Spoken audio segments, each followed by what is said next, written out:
Sound of a single gentle bell which fades into silence. Well now, let's talk about a curious predicament. A kind of marvelous and tragic game we play with ourselves. Have you ever felt that you are an instrument, perhaps a harp, with strings so finely tuned that the slightest breeze of another's mood sets you vibrating? Someone enters the room and you feel their sadness before they speak a word. A friend mentions a passing worry and the strings of your own being begin to hum with their anxiety. You are an echo chamber for the world's feelings. And because you feel it all so deeply, you spend your life in a state of constant gentle diplomacy. You walk on tiptoe so as not to disturb the sleeping dogs of other people's tempers. You learn to smile when you want to frown, to agree when you want to question, to become a soft, accommodating surface, so that no one ever has to feel the jolt of bumping into the real you. This is the life of the sensitive soul, the people pleaser. And it is based on a fundamental misunderstanding, a most profound and hilarious mistake. You see, this person believes that the world is a fragile construction of glass, and that they have been appointed its sole anxious caretaker. They believe that if they were to relax their grip, to stop polishing every surface with approval, to cease patching every crack with a comforting word, the whole magnificent chaotic thing would shatter into a million pieces. And so they become a kind of living glue, holding together marriages, friendships, and office meetings, all with the sheer, exhausting force of their own agreeableness. But what they are really doing is trying to control the uncontrollable. They are trying to nail the river to the floor. Imagine you are in a small boat. The water is choppy, the weather is unpredictable. The people pleaser is the one who frantically starts bailing out the ocean. They see a wave coming and they try to negotiate with it. Oh, please, Mr. Wave, could you possibly be a little less wet? A little less forceful? It would make everyone in the boat so much more comfortable. And of course, the wave does what a wave does. It crashes. And the pleaser feels like a failure. I should have been more persuasive, they think. I should have used a better tone. They do not realize that the nature of the wave is to crash, and the nature of the ocean is to be vast, unpredictable, and utterly indifferent to your preferences. The real art of sailing is not to command the sea, but to move with it, to adjust your sails, to understand the currents, to have a vessel that is sound and true, not one that is made of paper, desperately trying to convince the water to be still. This desperate effort to please everyone is, at its root, a deep-seated fear. It is the terror of being abandoned. The fundamental human anxiety is the feeling of being a separate, isolated ego, a skin-encapsulated consciousness rattling around in a universe that is alien and other. And so the ego devises a strategy. It says, if I make myself indispensable, if I become what everyone needs me to be, they will never cast me out. I will secure my place. I will build my fortress out of their approval. But a fortress made of approval is a prison built of clouds. The moment you need something from someone, their good opinion, their validation, their permission to exist, you have handed them the key to your own cell. You become a ghost in your own life, haunting the edges of other people's expectations. You are always listening, not to the world, but for the world's opinion of you. And so you never truly hear the music. You are too busy checking if your own instrument is playing the tune you think the audience wants to hear. It is a life of perpetual performance. and the applause is never loud enough to drown out the silence of your own forgotten self. The great secret, you see, is that you are not the instrument. You are the music. The whole grand, symphonic, and sometimes dissonant music of the cosmos is playing itself through you. But the people-pleaser has appointed themselves the conductor, the critic, and the terrified first violinist all at once. They are so busy trying to manage the performance that they miss the ecstasy of simply being played. So what happens when this person stops? What happens when the strings of the harp, stretched to the point of breaking, finally go slack? Not out of a brave decision, not from a place of strength, but from sheer, unadulterated exhaustion. What happens when the soul gives up the game? It is not what you think. It is not an explosion. It is a quiet and terrifying silence. The first thing that happens is that you discover the profound illusion upon which your entire life has been built. You stop. You say a quiet, gentle no. Or you simply fail to offer the expected yes. You state a simple preference. You remain silent when you are expected to fill the space with comfort. And you wait for the world to end. You brace for the cataclysm, the shattering of the glass walls you have so carefully maintained. And nothing happens, or rather, something does. But it is not the apocalypse you predicted. The friend you were afraid of offending is momentarily confused, and then moves on. The family member whose mood you are managing simply has their mood, and the sky does not fall. The colleague you were placating finds someone else to complain to. The world, it turns out, was never really asking you to hold it together.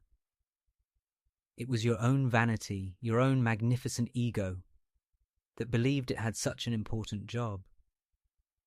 You see, in your desperate attempt to be the architect of everyone's happiness, you were in fact a subtle tyrant. You were denying others the dignity of their own feelings. By rushing in to smooth over every conflict, you were implicitly saying, "You are too weak to handle this disagreement." By absorbing every negative emotion, you were treating others as children, incapable of navigating the natural storms of their own lives. Your pleasing was not an act of generosity. It was an act of profound condescension. And most of all, it was an act of control. When you stop, the first feeling is one of vertigo. You have been leaning against a wall your entire life, and the wall has suddenly vanished. You will wobble. You will feel a terrifying sense of groundlessness. This is the moment when all the suppressed feelings come to the surface. The resentment you never allowed yourself to feel for being taken for granted. The anger at your own self-abandonment. The deep oceanic grief for the life you never allowed yourself to live. For the songs you never sang. For the truths you swallowed like stones. This is the necessary chaos. It is the thawing of a frozen river. It will be messy. Ice floes will crash against each other. The water will be muddy and turbulent. And all the people who were accustomed to skating on the smooth, predictable surface of your personality will be alarmed. They will say, "You've changed." They will say, "You're being selfish." And what they are really saying is, "You have disrupted my comfort. The mirror you held up to me is no longer reflecting the image I prefer. You have ceased to be a reliable echo, and I am hearing a new sound, and it frightens me." They are not wrong. You are, in a way, being selfish. But let us look at that word. Selfish. You are finally attending to the self. Not the little, grasping ego self that wants approval, but the great self. the mysterious, vibrant, and authentic pattern of your own being. The energy that was once projected outwards in 1,000 anxious directions, monitoring, managing, pleasing, now begins to return home. It is a slow and powerful gathering, like iron filings finding their way to a hidden magnet. You begin to discover something extraordinary. You begin to discover your own center. For the people-pleaser has no center. They are all periphery. They are a circumference without a point to revolve around. Their identity is a composite of the desires and expectations of others. But when you stop pleasing, when you allow the world to disapprove of you, you are forced to find a different ground to stand on. And the only ground there is you. Right here, now. You start to notice your own breath. You feel the solidness of the earth beneath your feet.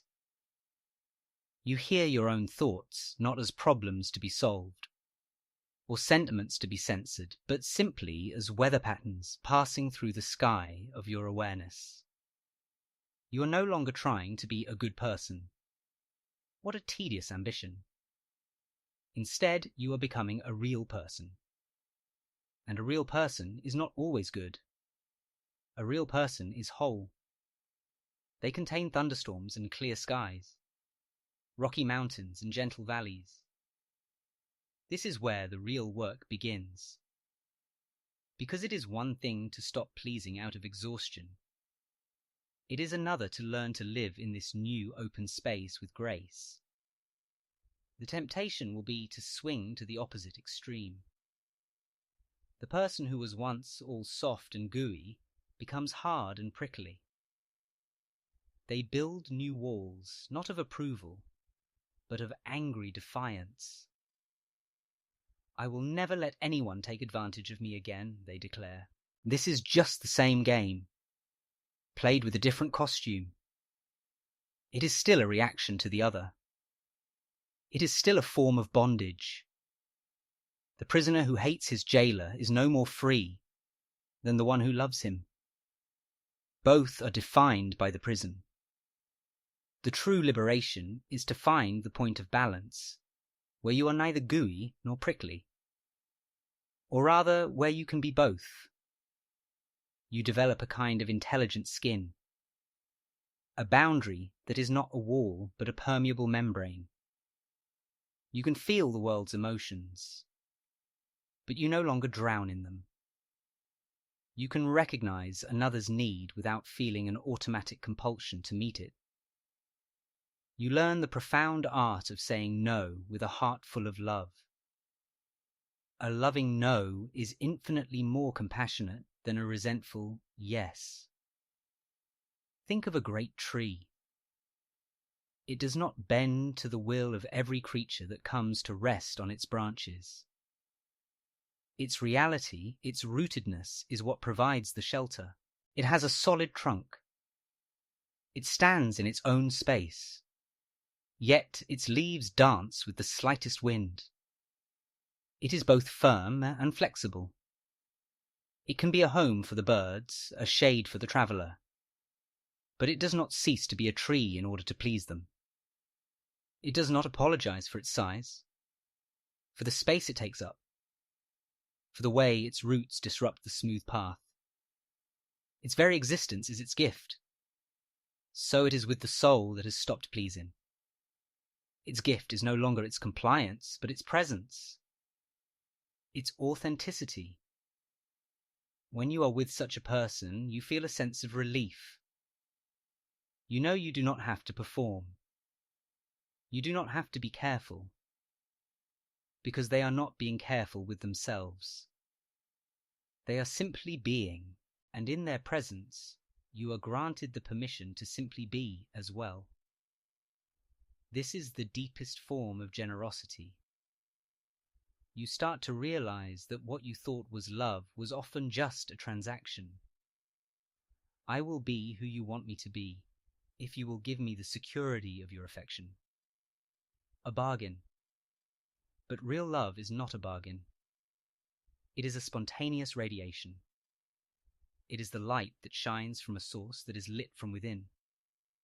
It asks for nothing. It cannot help but shine. When the people pleaser stops their frantic doing, they finally have the chance to start this radiant being. The energy that returns to you is immense. You begin to have tastes. You discover you like certain kinds of music and not others. You find that you prefer silence to idle chatter. You might discover a passion for pottery, or walking in the rain, or studying the patterns of spiders' webs. These are not grand, world-changing things. They are small, intimate, and profoundly important. They are the unique signature of the universe expressing itself as you. Before, you were a bland, generic melody designed to soothe everyone. Now you are a strange and particular song. Not everyone will like your song. And that is perfectly, wonderfully all right, because you are no longer singing for an audience. You are singing for the sheer joy of the sound. You are the singing. You find that your relationships transform. Some of them, the ones built on the flimsy foundation of your compliance, will fall away. Let them go. They are like scaffolding that must be removed once the building is complete. It may be painful, like a snake shedding its skin, but it is necessary. What remains are the real connections. The connections with people who are not interested in the mask you wear, but in the face behind it. They are the ones who are not afraid of your truth, because they are not afraid of their own. You will learn to disappoint people. And you will learn that this is a great kindness. When you disappoint someone, you are giving them a priceless gift. The truth. You are showing them your boundaries. You are allowing them to see you as a separate, real human being, not just an extension of their own needs.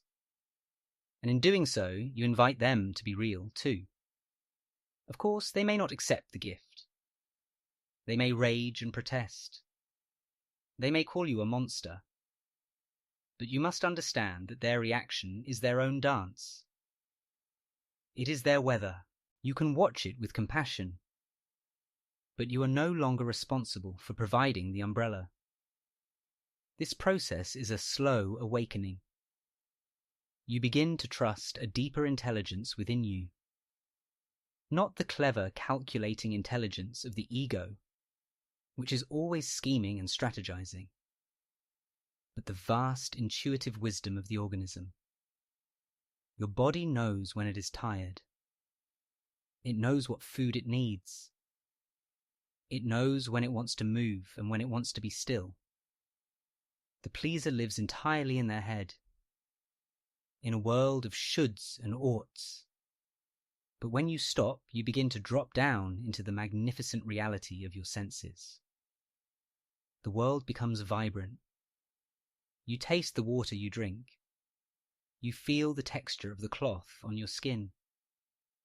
You see the astonishing, unrepeatable play of light on a leaf.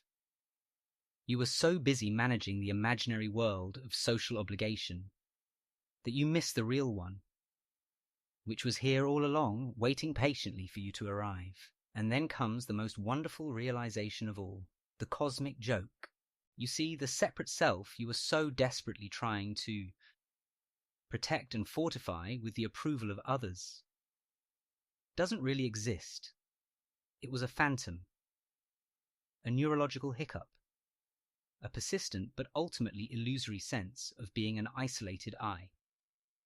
What you are, fundamentally, is a process. You are an action. You are a verb, not a noun. You are not a thing that has a life. You are life itself. You are the whole universe doing its thing right here. The wave is not separate from the ocean. You are not separate from the totality. And when this dawns on you, not as an intellectual concept, but as a lived, felt reality, The whole game of pleasing and displeasing becomes absurd. Who is there to please? Who is there to be displeased? It is all one energy, one great, wiggling, wonderful process, dancing with itself. The part of you that wants approval and the part of the other that grants or withholds it are two ends of the same stick. It's a game of solitaire you've been playing, pretending you were two people. From this perspective, you can re-enter the social world with a new sense of playfulness. You can wear the masks again when it is appropriate. You can play the role of the employee, the parent, the friend. But you don't believe in it anymore. You are the actor who knows they are on a stage. You can play your part with skill and even with love. But you are not fooled by it. You don't confuse the role with your true identity. Your true identity is the silent, aware space in which the entire play is unfolding. You find that you can be kind, not because you should be, or because you fear the consequences of not being kind, but because kindness becomes a natural expression of your interconnectedness. You feel another's pain not as a problem you must solve, but as a shared experience. You are no longer the anxious doctor rushing to cure every ailment. You are the compassionate companion, willing to simply sit with the suffering, your own and others, without needing to fix it.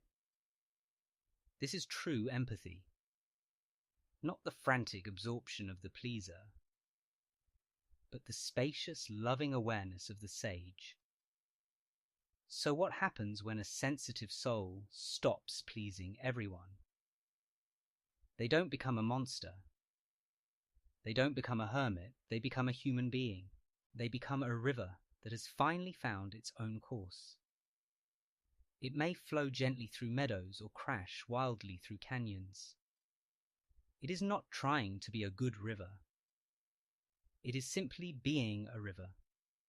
And in its unforced, authentic flow, it nourishes the land around it in a way it never could when it was a stagnant pond, desperately trying to be all things to all shores. You discover that the center of the universe is not out there, in the approval of others. It is right where you are. And the way to hold the world together is not to grasp it, but to let it be. The way to find yourself is to get utterly, gloriously, and fearlessly lost in the dance. You stop asking for permission to take up space, and you begin to inhabit your own existence with the same unquestioning authority as a mountain or a star. And from that quiet, solid center, a new kind of music begins to play. It is not a tune designed to please the crowd. It is the simple, honest, and in the end, devastatingly beautiful sound of a single resonant bell, ringing true. So let it ring.